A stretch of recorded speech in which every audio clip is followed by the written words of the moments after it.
প্রথমেই এটা খেয়াল রাখতে হবে যে মিন কিন্তু অত্যন্ত সফট এবং ইমোশনাল একটি রাশি এবং যেই মুহূর্তে শনিদেবের প্রভাব মিন রাশির ওপরে পড়তে দেখতে পাওয়া যাবে তার উপরে কিছু বাস্তবিক কাঠিন্য আসবে।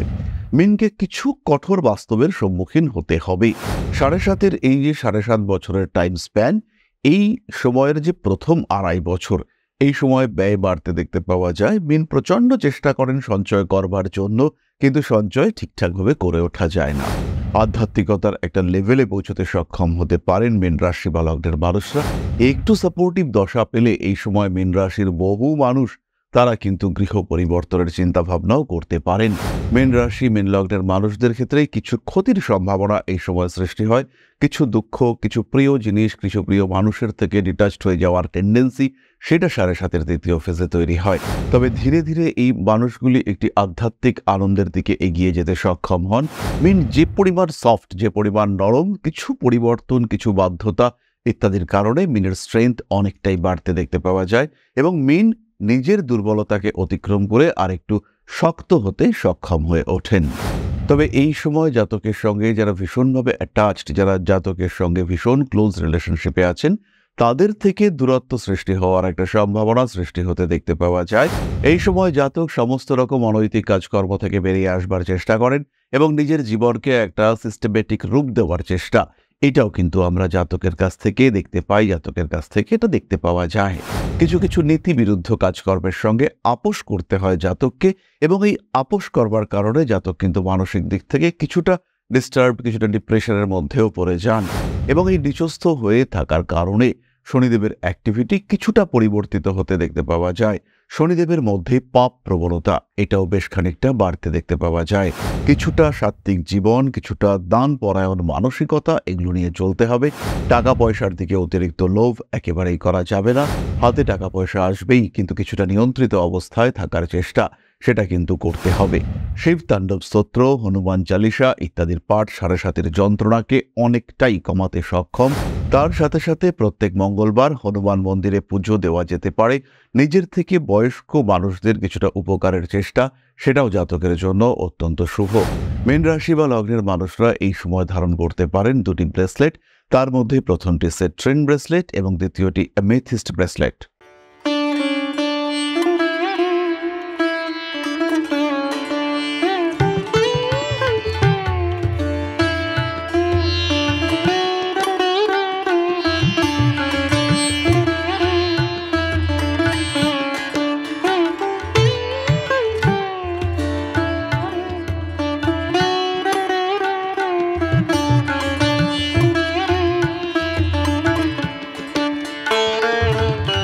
নমস্কার, ঋষিবাণী ইনস্টিটিউট অব ভেদিক অ্যাস্ট্রোলজির পক্ষ থেকে স্বাগত জানাই আজকের জ্যোতিষ আলোচনায়। আমি শান্তনু আপনাদের সঙ্গে। আলোচ্য বিষয় মীন রাশি এবং শনিদেব। আগামী 29শে মার্চ শনিদেব মীন রাশিতে প্রবেশ করতে চলেছেন। 7.5-এর পূর্ণ প্রভাব এই সময় কিন্তু দেখতে পাওয়া যাবে। সাবধানতা অবলম্বন করতে হবে। তবে সুখের কথা এটাই যে ইতিমধ্যে মীন রাশিতে রাহু এতদিন প্রায় 1.5 বছর ধরে ছিলেন এবং এই মীন রাশিতে যে রাহুর অবস্থান, তার কারণে মীন কিন্তু অনেকটাই প্রিপেয়ার্ড হয়ে গিয়েছেন 7.5-এর জন্য। বেশ কিছু অ্যাংজাইটি, টেনশন ইত্যাদি ফেস করেছেন মীন। এবার শনিদেব মীনে প্রবেশ করতে চলেছেন। একাদশপতি, দ্বাদশপতি শনিদেব মীন রাশিতে প্রবেশ করবার সঙ্গে সঙ্গে কিছু সমস্যা বাড়বে এবং তার ঠিক 1.5 মাস পরেই মীন রাশি থেকে রাহু সরে আসছে। এই যে শনি রাহু কনজাংশন হতে চলেছে মীন রাশির উপরে, এটা কিন্তু যথেষ্ট ডিস্টার্ব ক্রিয়েটিং। শনি রাহু কম্বিনেশন, কনজাংশন, এটা ভীষণই ক্ষতিকারক। কিন্তু তার সঙ্গে সঙ্গে রাহুর থেকে মুক্তি, সেটাও কিন্তু মীন রাশি পেতে চলেছেন। যাই হোক, আমাদের আজকের যেটা মূল আলোচ্য সেটি হলো মীন রাশির 7.5 কেমন যেতে পারে, কেমন যায়, এই সমস্ত বিষয় নিয়ে। প্রথমেই এটা খেয়াল রাখতে হবে যে মিন কিন্তু অত্যন্ত সফট এবং ইমোশনাল একটি রাশি এবং যেই মুহূর্তে শনিদেবের প্রভাব মীন রাশির ওপরে পড়তে দেখতে পাওয়া যাবে তার উপরে কিছু বাস্তবিক কাঠিন্য আসবে। মিনকে কিছু কঠোর বাস্তবের সম্মুখীন হতে হবে। মিনকে পরিশ্রম বাড়িয়ে তুলতে হবে এবং পরিশ্রম করতে বাধ্য হবেন মীন রাশি বা লগ্নের মানুষরা। ইচ্ছে নাই করতে পারে, পরিশ্রম থেকে দূরে সরে আসার মানসিকতা কাজ করতে পারে, কিন্তু সেখান থেকে আলটিমেটলি বেরিয়ে আসা যাবে না। মীন রাশি বা লগ্নের মানুষদেরকে পরিশ্রম করতে হবে, কষ্ট করতে হবে। বাধা বিপত্তি আসবে, সেটাকে অতিক্রম করবার জন্য যথেষ্ট খাটতেই হবে। দ্বিতীয় বিষয়টি হলো হাঁটুর নিচের অংশ, পা ইত্যাদি অংশের যন্ত্রণা বাড়তে দেখতে পাওয়া যাবে। তার সঙ্গে সঙ্গে মস্তিষ্ক যন্ত্রণা, সাইনাস, মাইগ্রেন রিলেটেড পেইন এটাও কিন্তু 7.5-তে বাড়তে দেখতে পাওয়া যাবে। 7.5-এর এই যে 7.5 বছরের টাইম স্প্যান, এই সময়ের যে প্রথম 2.5 বছর, এই সময় ব্যয় বাড়তে দেখতে পাওয়া যায়। মিন প্রচণ্ড চেষ্টা করেন সঞ্চয় করবার জন্য, কিন্তু সঞ্চয় ঠিকঠাকভাবে করে ওঠা যায় না। তারই সঙ্গে সঙ্গে বেশ কিছু সম্পর্ক থেকে ডিটাচমেন্ট সৃষ্টি হওয়ার সম্ভাবনা দেখতে পাওয়া যায়। বেশ কিছু সময় আপনজনদের থেকে দূরত্ব সৃষ্টি হতে দেখতে পাওয়া যায়। আঘাতপ্রাপ্তির সম্ভাবনা তো লেগেই থাকে। এই প্রথম 2.5 বছরে স্পিরিচুয়াল অ্যাটাচমেন্ট সেটাও বাড়তে দেখতে পাওয়া যায়। অ্যাটলিস্ট একটা আগ্রহ, স্পিরিচুয়াল অ্যাটাচমেন্টের প্রতি একটা আগ্রহ সেটা অ্যাটলিস্ট বাড়তে দেখতে পাওয়া যায়।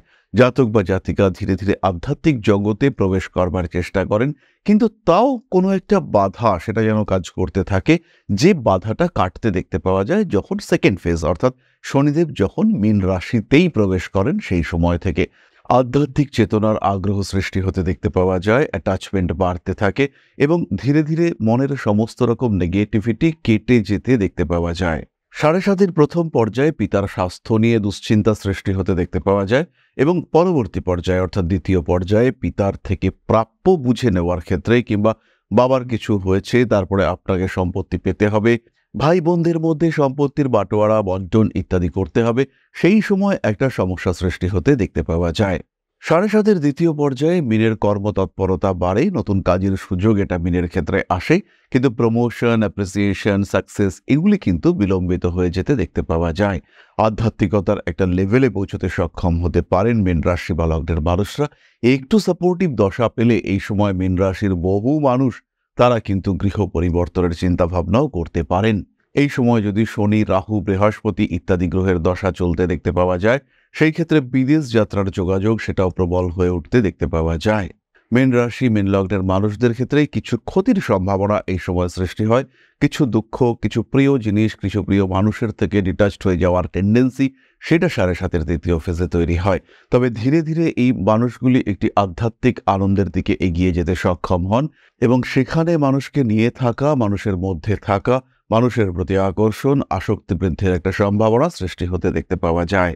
অতিরিক্ত কর্তব্য পরায়ণতা, দায়িত্ব নিয়ে নেওয়া ইত্যাদির কারণে এই সময় মিনের জনপ্রিয়তা যেমন বাড়ে, ঠিক তেমনভাবেই কিছু মানুষ এই জনপ্রিয়তা সহ্য করতে পারেন না। তারা কিন্তু ধীরে ধীরে মিনের সঙ্গে শত্রুতা শুরু করেন। এইটাও 7.5-এর দ্বিতীয় পর্যায়ে মিনকে ফেস করতে হয়। তবে এই সময় মিন কিছুটা ঘাতসহ হয়ে ওঠেন। মিন যে পরিমাণ সফট, যে পরিমাণ নরম, কিছু পরিবর্তন, কিছু বাধ্যতা ইত্যাদির কারণে মিনের স্ট্রেংথ অনেকটাই বাড়তে দেখতে পাওয়া যায় এবং মিন নিজের দুর্বলতাকে অতিক্রম করে আরেকটু শক্ত হতে সক্ষম হয়ে ওঠেন। 7.5-এর পরবর্তী পর্যায়ে অর্থাৎ মেষ রাশিতে যখন শনিদেব প্রবেশ করেন, ঠিক সেই সময় আপনজনদের সঙ্গে ডিটাচড হওয়ার একটা সম্ভাবনা সৃষ্টি হতে দেখতে পাওয়া যায়। আত্মীয় কুটুম্ব পর্যায়ের সেই সমস্ত মানুষ যারা আপনাকে কিছুটা হলেও ডিস্টার্ব করে চলেছিলেন, তাদের থেকে দূরত্ব বৃদ্ধি পেতে দেখতে পাওয়া যায়। অতিরিক্ত পরিশ্রমের কারণে কখনো কখনো সমস্যা সৃষ্টি হতে পারে, কিন্তু এই সময় চাকুরি প্রাপ্তির সম্ভাবনা অনেক অনেক বাড়ে। নতুন কোনো কর্ম, নতুন কোনো পেশায় সংযুক্ত হওয়ার প্রবণতা সেটা ভীষণভাবে বাড়তে দেখতে পাওয়া যায়। তবে এই সময় জাতকের সঙ্গে যারা ভীষণভাবে অ্যাটাচড, যারা জাতকের সঙ্গে ভীষণ ক্লোজ রিলেশনশিপে আছেন, তাদের থেকে দূরত্ব সৃষ্টি হওয়ার একটা সম্ভাবনা সৃষ্টি হতে দেখতে পাওয়া যায় এবং এই মানুষগুলির থেকে দূরত্ব সৃষ্টি হওয়ার কারণে জাতক কিন্তু ভীষণভাবে দুঃখপ্রাপ্ত হয়ে থাকেন। এই সময় জাতক সমস্ত রকম অনৈতিক কাজকর্ম থেকে বেরিয়ে আসবার চেষ্টা করেন এবং নিজের জীবনকে একটা সিস্টেমেটিক রূপ দেওয়ার চেষ্টা, এটাও কিন্তু আমরা জাতকের কাছ থেকে দেখতে পাই, জাতকের কাছ থেকে এটা দেখতে পাওয়া যায়। কিছু কিছু নীতি বিরুদ্ধ কাজকর্মের সঙ্গে আপোষ করতে হয় জাতককে এবং এই আপোষ করবার কারণে জাতক কিন্তু মানসিক দিক থেকে কিছুটা ডিস্টার্ব, কিছুটা ডিপ্রেশনের মধ্যেও পড়ে যান। কর্মতৎপরতা বাড়ে, চাকুরি, ব্যবসা, পেশা যে কোনো দিক থেকে অর্থনৈতিক উন্নতির একটা সুযোগ জাতকের সামনে প্রকট হয়ে ওঠে। 7.5-এর এই শেষ পর্যায়ে মেষ রাশিতে শনিদেব নিচস্থ হয়ে থাকেন এবং এই নিচস্থ হয়ে থাকার কারণে শনিদেবের অ্যাক্টিভিটি কিছুটা পরিবর্তিত হতে দেখতে পাওয়া যায়। শনিদেবের মধ্যে পাপ প্রবণতা এটাও বেশ খানিকটা বাড়তে দেখতে পাওয়া যায়। ফলে মায়ের অসুস্থ হওয়ার সম্ভাবনা, প্রাপ্য অর্থ প্রাপ্তির ক্ষেত্রে অল্প বিস্তর বাধা, স্পিরিচুয়াল অ্যাক্টিভিটির ক্ষেত্রেও কিছুটা বাধা, কঠিন বাস্তবের সম্মুখীন হওয়া ইত্যাদি দেখতে পাওয়া যায় এবং সবচেয়ে বড় জিনিস হলো ফাইন্যান্সিয়াল সাকসেস, এইটা কিন্তু কিছুটা বাধাপ্রাপ্ত হয়।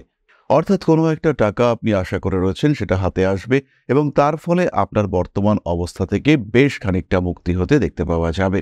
এবং এই যে বেশ খানিকটা কঠিন অবস্থা থেকে মুক্ত হওয়ার ক্ষেত্র, এখানে কিন্তু জাতক অনেকটাই নিজের জায়গা খুঁজে পেতে পারবেন। এরপরে আমরা চলে আসব প্রতিকার সংক্রান্ত আলোচনা প্রসঙ্গে। মীন রাশি বা লগ্নের মানুষরা 7.5-তে বেশ খানিকটা পীড়িত অবস্থাতেই থাকছেন। এই বিষয়টি আমাদের মাথায় রাখতে হবে। কিছুটা সাত্ত্বিক জীবন, কিছুটা দান পরায়ণ মানসিকতা, এগুলো নিয়ে চলতে হবে। টাকা পয়সার দিকে অতিরিক্ত লোভ একেবারেই করা যাবে না। হাতে টাকা পয়সা আসবেই, কিন্তু কিছুটা নিয়ন্ত্রিত অবস্থায় থাকার চেষ্টা সেটা কিন্তু করতে হবে। নাম যশ, প্রভাব, প্রতিপত্তি ইত্যাদি বৃদ্ধির সম্ভাবনা অবশ্যই রয়েছে। অর্থনৈতিক দিকে নিজের লোভ অবশ্যই সংবরণ করবার চেষ্টা করতে হবে। শিব তাণ্ডব স্তোত্র, হনুমান চালিসা ইত্যাদির পাঠ 7.5-এর যন্ত্রণাকে অনেকটাই কমাতে সক্ষম। তার সাথে সাথে প্রত্যেক মঙ্গলবার হনুমান মন্দিরে পুজো দেওয়া যেতে পারে। নিজের থেকে বয়স্ক মানুষদের কিছুটা উপকারের চেষ্টা, সেটাও জাতকের জন্য অত্যন্ত শুভ। প্রত্যেকটি কাজের ক্ষেত্রে পেশাদারি মানসিকতা, ডেডিকেশন এটা বজায় রাখার চেষ্টা করতে হবে। অধস্তন কর্মচারীদের সঙ্গে যতটা সম্ভব ভালো ব্যবহার করতে হবে। মীন রাশির মানুষরা 7.5-এর এই তৃতীয় পর্যায়ে ধারণ করতে পারেন 2টি ব্রেসলেট। তার মধ্যে রয়েছে একটি অ্যামেথিস্ট ব্রেসলেট, এটা অবশ্যই ধারণ করতে হবে। এবং তার সঙ্গে সঙ্গে দ্বিতীয়টি হলো একটি সিট্রিন ব্রেসলেট। এই ব্রেসলেটটি ধারণও আপনাদের জন্য অত্যন্ত শুভ এবং একটা সলিড সাপোর্ট ক্রিয়েট করতে সক্ষম, যার মাধ্যমে মিন তার কনসিস্টেন্সি বজায় রাখতে পারবেন। তার সঙ্গে সঙ্গে মিন অবশ্যই ধারণ করতে পারেন একটি 7-মুখী রুদ্রাক্ষ আর 2টি 5-মুখী রুদ্রাক্ষের কম্বিনেশন। তাহলে এবার আমরা চলে আসব আলোচনার পরবর্তী পর্যায়ে, তবে তার আগে ছোট্ট একটি অনুরোধ আপনাদের কাছে। পরম ব্রহ্ম মিলন মঠ ও সেবাশ্রম অধ্যাত্ম, সেবা এবং প্রকৃতি পূজনে সম্পূর্ণ নিয়োজিত একটি সংস্থা। সম্পূর্ণ স্বেচ্ছাসেবী এবং সমাজ কল্যাণমূলক এই সংস্থা আমরা এগিয়ে চলেছি মানুষের পাশে দাঁড়ানোর লক্ষ্যে। এই প্রসঙ্গে দীর্ঘদিন ধরেই আমরা বিভিন্ন এলাকায় বেশ কিছু কাজ করে আসছি। আপনাদের সহযোগিতা, আপনাদের পাশে দাঁড়ানো, আপনাদের হাতে হাত মিলিয়ে এগিয়ে নিয়ে আসার চেষ্টা, আপনাদের সহযোগিতা, আপনাদের পাশে দাঁড়ানোর প্রয়াস, এই সমস্ত কিছুই আমাদেরকে এগিয়ে নিয়ে চলেছে। আমাদের পাথেয় হয়ে উঠেছে আপনাদের ভালোবাসা। বিগত বেশ কিছুদিন ধরেই আমরা বিভিন্ন অনগ্রসর এলাকায় কাজ করে চলেছি। কখনো আমরা শিশুদের মধ্যে শিক্ষা উপকরণ বিতরণ করেছি, কখনো আমরা পুজোর পোশাক বিতরণ করেছি, কখনো তাদের খাদ্যের ব্যবস্থা করেছি। আমরা কন্টিনিউয়াসলি তাদের পড়াশোনার জন্য 2টি ফ্রি কোচিং সেন্টার শুরু করেছি। তাদের মধ্যে ক্রিয়েটিভ অ্যাক্টিভিটিগুলিকে জাগ্রত করবার জন্য সম্পূর্ণ বিনামূল্য একটি নৃত্য শিক্ষা প্রশিক্ষণের ব্যবস্থা সেটা আমরা করতে সক্ষম হয়েছি। এবং এই প্রত্যেকটি পদক্ষেপেই আমরা পেয়েছি আপনাদের সঙ্গ, আমরা পেয়েছি আপনাদের সহযোগিতা, আমরা পেয়েছি আপনাদের ভালোবাসা। আমরা শীতকালে কম্বল বিতরণ করেছি, আমরা মায়েদের মধ্যে খাদ্য উপকরণ, পুষ্টি উপকরণ বিতরণ করেছি, আমরা বিতরণ করেছি ডেঙ্গুর সময় প্রচুর মশারি। এই প্রত্যেকটি কাজেই আপনারা ছিলেন আমাদের পাশে। বর্তমানে মানুষের ভালোবাসায় আমরা ধীরে ধীরে আরেকটু বড় হয়ে উঠছি। এই অবস্থায় বর্তমান পরিস্থিতিতে এই কাজগুলিকে আরো এগিয়ে নিয়ে যাওয়ার জন্য, সুষ্ঠুভাবে করবার জন্য প্রয়োজন একটি পরিকাঠামো। তাই আমরা চিন্তা ভাবনা করছি একটি আশ্রম ফরমেশনের, এবং এর জন্য প্রয়োজন জমি, এর জন্য প্রয়োজন পরিকাঠামো। তাই যারা আমাদের সাবস্ক্রাইবার রয়েছেন, যারা আমাদের ভিউয়ার রয়েছেন, যারা আমাদের ফলোয়ার রয়েছেন, যারা আমাদেরকে ভালোবাসেন, যারা আমাদের পাশে থাকেন, প্রত্যেকটি সহানুভূতিশীল মানুষের কাছে আমাদের অনুরোধ, সাধ্যমতো সামান্য পরিমাণে আপনারা এগিয়ে আসুন। বিন্দু বিন্দুতে সম্পূর্ণ হবে সিন্ধুর গঠন, তৈরি হবে পরম ব্রহ্মমিলন মঠ ও সেবাশ্রমের পরিকাঠামো। তাই যারা বিভিন্ন সময় বিভিন্ন অবস্থায় মানুষের পাশে গিয়ে দাঁড়ান, যারা প্রকৃতিকে ভালোবাসেন, যারা জীবনকে এগিয়ে নিয়ে যাওয়ার পথে অন্যকে সাহায্য করতে পছন্দ করেন, সেরকম প্রত্যেকটি মানুষের কাছে আমাদের সাধারণ অনুরোধ, আমাদের এই মহৎ উদ্দেশ্যকে সফল করে তুলবার জন্য যতটুকু সম্ভব, যতটুকু সাধ্য অবশ্যই এগিয়ে আসুন, বাড়িয়ে দিন সামান্য সহযোগিতার হাত। অধ্যাত্ম, সেবা এবং প্রকৃতি পূজনের এই মহান কর্মে, মহান ব্রতে ব্রতী হয়েছি আমরা। আমাদের সঙ্গে হাতে হাত মিলিয়ে আপনারাও যতটুকু সম্ভব এগিয়ে আসুন। সবার প্রচেষ্টায় এই বিরাট কর্মযজ্ঞ সাফল্যমণ্ডিত হবে। সবাইকে জানাই অগ্রিম ধন্যবাদ। আমরা জানি আপনাদের সহযোগিতা আমরা পাবো। বেশ কিছুদিন ধরেই বহু মানুষ আমাদেরকে সাহায্য করে চলেছেন, কারণ আমাদের ইন্ডিভিজুয়াল সামর্থ্য অতি ক্ষুদ্র, তার মাধ্যমে এই মহৎ কার্যগুলিকে সম্পূর্ণ করা সম্ভব নয়। তাই প্রত্যেকের ছোট্ট ছোট্ট সহযোগিতার হাত আমাদেরকে এগিয়ে নিয়ে চলেছে। আমরা এগিয়ে চলেছি সাফল্যের লক্ষ্যে। আপনাদের ভালোবাসা এভাবেই আমাদের পাশে থাক, আমরা সফল হবই। তাহলে আবার ফিরে আসি আমরা আলোচনার শেষ পর্বে। আপনাদের প্রশ্নে জ্যোতিষের উত্তর প্রশ্ন করেছেন Sanghamitra Bhattacharya, date of birth 18 February 1994, place of birth Agartala, time 11 AM। Kindly বলুন 2025টা কেমন যাবে, হেলথ, জব, রিলেশনশিপ। সংঘমিত্রা, তোমার বৃষ লগ্ন এবং লগ্নে রয়েছে কেতু। মেষ তোমার রাশি। 2025-এ কিন্তু সাড়ে সাথে শুরু হচ্ছে, ফলে স্ট্রেস, অ্যাংজাইটি, টেনশন, ডিপ্রেশন ইত্যাদি তোমার ক্ষেত্রে থাকছে। কর্মক্ষেত্র যথেষ্ট ভালো, চাকরির চেষ্টা তোমার অবশ্যই করা উচিত। বিবাহিত জীবন মাঝারি। বিবাহিত জীবনে লগ্নে রাহু এবং সপ্তমে কেতু অবস্থান করে রয়েছে। মঙ্গল জন্মকুণ্ডলিতে তুঙ্গ অবস্থায় রয়েছে। যে কোনো রকম ডিপ্রেশন, অ্যাংজাইটি তোমার ক্ষেত্রে আসতেই পারে। নিজেকে কিছুটা নিয়ন্ত্রণে রাখার চেষ্টা অবশ্যই করা উচিত। মানসিক দিক থেকে অস্থিরতা, ভুল ডিসিশন নেওয়ার টেন্ডেন্সি তোমার মধ্যে মারাত্মক পর্যায়ে রয়েছে। প্রত্যেকটি কাজের ক্ষেত্রে সিস্টেম ফলো করতে হবে। অর্থভাগ্য 2025-এ যথেষ্ট ভালো।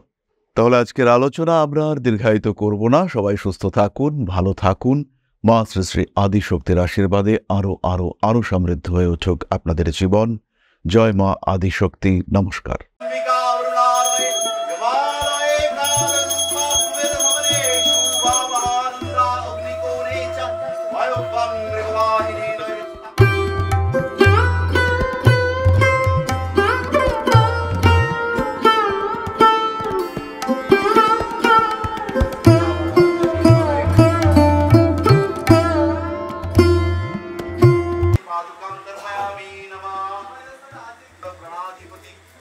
दक्षिणा कालिका परिषदाय स्वाहा।